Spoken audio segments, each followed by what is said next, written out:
আজকে আমি গেছিলাম চৌরঙ্গি বাজারে জিলাপি বিক্রি করতে, কিন্তু এখানে এতটাই পাবলিক হয়ে গেছিল যে পুরো রাস্তায় ব্লক। রাস্তা ব্লক হয়ে যাচ্ছে ভাই, সাইডে সব রাস্তা ব্লক হয়ে যাচ্ছে। পাবলিকের ক্রেজ পুরো জিলাপি শেষ, এখন অন্য কিছু নিতে যাচ্ছি, নইলে মারবে আমাকে ধরে।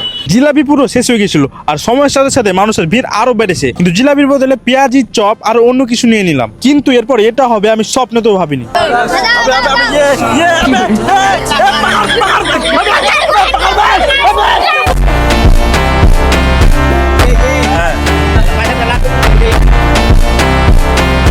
তো যাই হোক, কোনো রকম করে শ্যুটটা কমপ্লিট করলাম আর এখন রাত হয়ে গেছে 8:30, আর এখন আমরা যাবো বাড়ি। এর পরের দিন সকাল সকাল বেরিয়ে গেলাম ইটাহারে। এখানে এসে দেখি একটা ছোট ভাই আমারই ভিডিও চালাচ্ছে আর আমাকে দেখাচ্ছে।